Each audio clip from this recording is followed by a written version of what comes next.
Velkommen tilbage til Godmorgen Danmark. Vores næste gæst, Heidi Frederikke. Ja.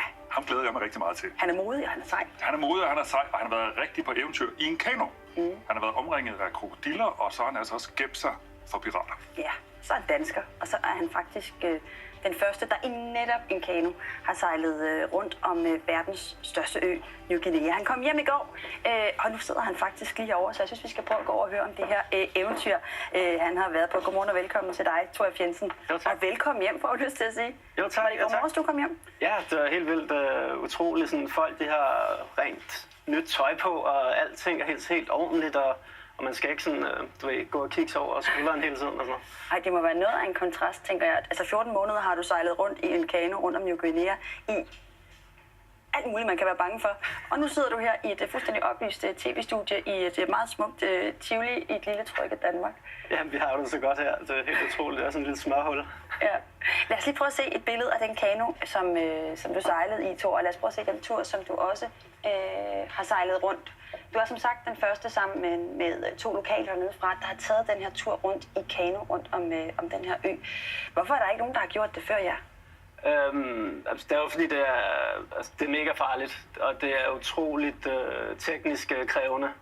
Sådan en kano, den er på sin vis meget stabil og meget hurtig, men den er også meget skrøbelig, hvis vinden kommer forkert og så videre. Og så, øen i sig selv er jo også mega udfordrende. Det er en mega udfordrende geografi. Nordkysten, der er store bølger, der ruller ind fra Stillehavet, og der er klippevægge der, hvor de eksploderer. Og så kommer du så ned på sydkysten, hvor der bare er mudder og masser af strøm. Altså hvis du forestiller dig Vadehavet bare med kilometervis af mudder. Så det er virkelig sådan et sådan virkelig krævende miljø at skulle sejle igennem. Og så er der jo så også alle de her mennesker, som der også bor meget traditionelt og stadigvæk er meget traditionelle i deres levemåde. Og de kan også godt være lidt utilregnelige nogle gange. Hvad mener du med utilregnelige? Specielt Papua Ny Guinea er kendt som sådan ret farlig rejsedestination, og vi har egentlig også gennemført den her tur for ligesom at prøve at modbevise det. Og faktisk så var folk også mega søde og venlige og tog mod os, men der er også ret meget kriminalitet og pirateri i nogle områder. Så. Det der med, at folk var søde og tog imod det kunne jeg godt lide. Alt det andet, du har sagt. Der var ikke noget af det, der fik mig til at sætte mig ned i en kano og sejle rundt om øen, og åbenbart heller ikke nogen andre før jer. Hvorfor tænkte du, det her det er verdens bedste idé, det skal jeg gøre? Jamen, det var en naturlig ting. Jeg har været sådan adventure guide, og jeg har sejlet rundt om Danmark i kajak sammen med en kammerat, og jeg krydsede Atlanten i en sejlbåd og så videre. Og så kan jeg så godt lide at dele mit eventyr, så jeg har så lavet nogle film om de her ture, blandt andet Danmark rundt i kajak og til Bornholm i kajak, og så var det også naturligt, at nu skulle jeg lave noget, der var endnu federe. Og det fedeste, jeg kunne finde på, det var så Papua Ny Guinea og West Papua, fordi at da jeg var lille, der så jeg så sådan en sort-hvid film med de her vilde krigere fra West Papua. Og det var så eventyren Jens Bjerre, som der havde været derovre i 1954 og lavet en film, der hedder Med Jens Bjerre blandt kannibaler. Og det startede ligesom min fascination for øen, så jeg ligesom altid vidste, at jeg skulle til Papua Ny Guinea og West Papua sådan at opleve.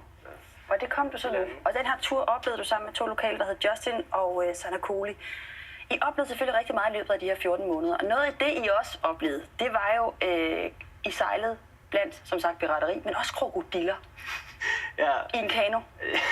Ja, men det var altså nogle gange, så boede vi jo i landsbyer, men andre gange, så blev vi så nødt til at sove for anker ude i mangroverne, eller på floder og så videre. Og der var rimelig mange krokodiller i nogle af de der områder. Så du krokodiller? Ja, vi så et par stykker, og Justin der, han kom faktisk, vi var kommet ind til sådan en camp, og så var der så en af aftenerne der, hvor han så kom tilbage fra sådan en lille flod, der var om bagved, og han sagde sådan, jeg har lige set en stor krokodille. Så jeg sådan, hvad? Er den tæt på? Ja, sådan lige floden hernede. Og så spørger han sådan, hvor stor er den? Og så siger han sådan, stor nok til at dræbe os. Så, det er betryggende. Ja, det var dejligt. Var du ikke bange, når der skete sådan noget som det her?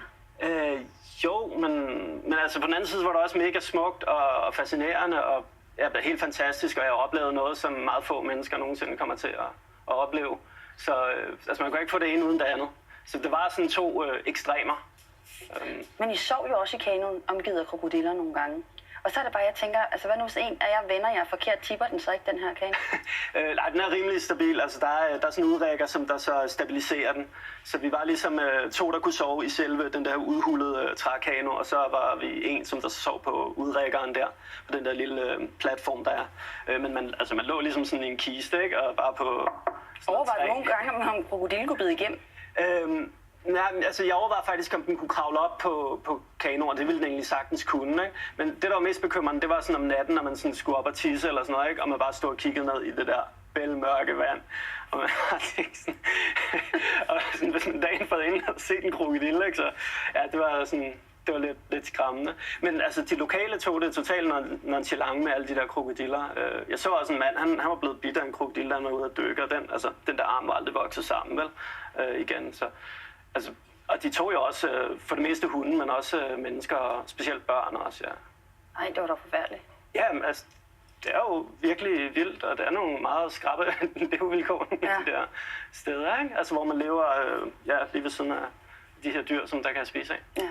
Det var ikke det eneste, for der var også pirater i området. Hvordan oplevede I det? Jamen, det var så nogle områder i specielt Papua Ny Guinea, hvor der er nogle kyststrækninger, hvor der er nogle pirater der. Og det var også ret bekymrende, fordi det er ikke sådan, altså, de hopper ikke ombord, og så siger de sådan, giv os jeres penge, og så stikker vi igen. Altså, det var sådan noget med, at de tager macheterne frem og begynder at hugge løs, og så, og hvis du er heldig, så efterlader de der på båden, men de kan også finde på at tippe den over, ikke? Sådan for, altså, så er der jo ikke nogen beviser, eller hvad man skal sige. Nej. Så det var ret bekymrende også. Og der var de der højrisikoområder, der gemte jeg mig simpelthen i bunden af kanoen, hvis vi kunne se, der var en jolle der begyndte at sejle imod os. Og fordi så det ud som om, at det bare var 2 lokale på sådan en kano, ikke? Men altså, folk var jo rigtig søde som regel. Altså, der var dog sådan en by, der hed Wasu, hvor der var sådan en politikaptajn, der kom og tjekkede op på os og sagde, at han lige havde fanget 2 pirater. Så han skulle lige høre, om I var okay? Ja, han skulle lige tjekke, om I var helt okay. Eller I lå som hakket kød i bunden af den her kano. Ja. Jeg tænker også, når man sejler rundt i de her vande, nu tog det 14 måneder at komme rundt. Var der nogle dage, hvor du ikke var bange for et eller andet? Ja, altså, der var nogle dage, jo, i landsbyerne der, det var sådan rimelig stille og roligt. Der er nogle landsbyer, der følte man sådan, at man følte sig altid velkommen. Men om natten, så kunne man godt føle sig lidt usikker, når man lå der på kanoen, og sådan folk var gået svært til sit og så videre, ikke? Så nej, altså, der har været sådan 14 måneder, hvor jeg har været sådan hele tiden på vagt. Hvordan var det så at komme i mål? Jamen, det var mega fedt, og vi blev også fejret på behørig vis. Det var rigtig stort. Ja, lad os prøve at se nogle billeder fra der, hvor I bliver fejret, hvor I altså kommer i land efter 14 måneder i den her kano, dig og dine 2 lokale. Kan du prøve at fortælle, hvad der sker? Jo, men det der sker, da vi kommer ind til den lokale Kano- og Kundu-festival, som der er sådan den nationale kanofestival i Papua Ny Guinea. Og det er så det område, hvor drengene også kommer fra, Justin og Sanakoli. Og der blev vi så fejret der og fik nogle fine guldmedaljer. Og der var selvfølgelig national tv og aviser og sådan noget. Altså de her Justin og Sanakoli, de er jo sådan nationale helte nu, og folk er jo virkelig stolte i Papua Ny Guinea. Og det var også en del af hele målet med den her tur. Det var ligesom også at vise papuanuganerne, også westpapuanerne for den sags skyld, at du faktisk godt kan gennemføre en verdensrekord med de midler, du har ved hånden. Fordi at det hele det her projekt, det er jo noget, jeg har gennemført for minimale penge. Jeg har ikke nogen penge at gøre det for. Så vi har gjort det på deres vilkår og sørget for, at alt var ligesom, som de ville gøre det. Og de var med på ideen, men der var jo noget med, da I så kommer i land, fortalte du mig. Det er ikke nok, at man bare lige har sejlet rundt om øen. I skulle lige gøre noget ekstra for at blive sådan rigtig hyldet. Ja, men det var også så, fordi hvert år så er der jo det her kanoræs, hvor alle de bedste kanosejlere, de så kommer og ræser imod hinanden.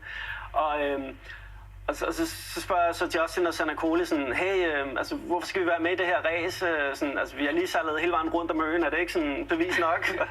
Og så siger de sådan, nej, det er ikke nok. Det er sådan, vi bliver nødt til at ræse imod dem, fordi hvis vi ikke gør det, så siger de, vi er girly. Altså siger de, vi er tøsdrenge. Ja.